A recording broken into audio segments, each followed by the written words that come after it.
എല്ലാവർക്കും നമസ്കാരം. നമ്മുടെ ചാനലിലേക്ക് എല്ലാവർക്കും സ്വാഗതം. ഇന്നത്തെ വീഡിയോയിൽ നമുക്ക് പഴം വെച്ച് വളരെ എളുപ്പത്തിൽ തയ്യാറാക്കാൻ പറ്റുന്ന ഒരു സ്നാക്ക് റെസിപ്പി നോക്കാം. അതിനായിട്ട് 2 ഏത്തപ്പഴം ഞാനിവിടെ നന്നായിട്ട് പുഴുങ്ങിയെടുത്തിട്ടുണ്ട്. ഇനി ഇതിൻ്റെ തൊലിയൊക്കെ ഒന്ന് കളഞ്ഞ് നന്നായിട്ടൊന്ന് ഉടച്ചെടുക്കണം. അപ്പോൾ കൈ വെച്ചിട്ടോ അല്ലെങ്കിൽ ഒരു പൊട്ടറ്റോ മാഷറൊക്കെ ഉണ്ടെങ്കിൽ അത് വെച്ചിട്ടോ നന്നായിട്ടൊന്ന് ഉടച്ചെടുക്കാം.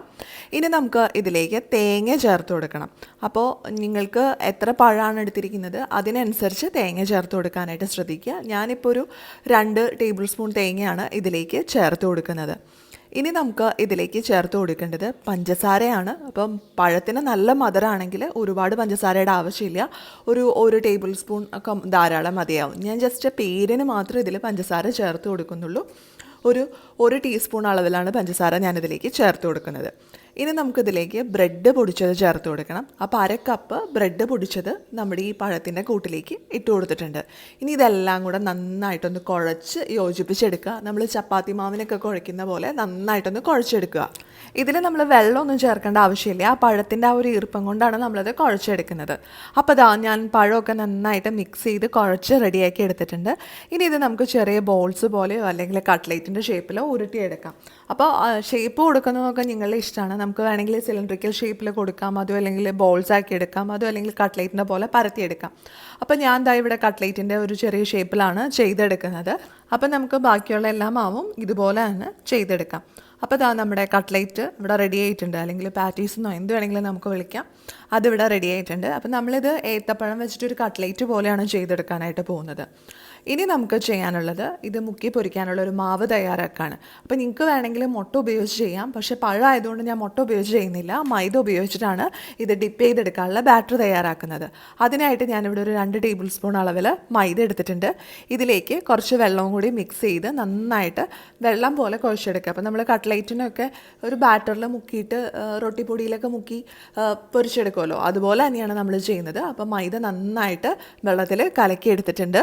ഇനി നമുക്ക് ബ്രെഡ് ക്രംസ് വേണം. നമ്മൾ കട്ട്ലേറ്റ് ഒക്കെ ഉണ്ടാക്കുമ്പോൾ ബ്രെഡ് ക്രംസ് യൂസ് ചെയ്യാറുണ്ട്, അതുപോലെ തന്നെ നമുക്ക് ബ്രെഡ് ക്രംസ് വേണം.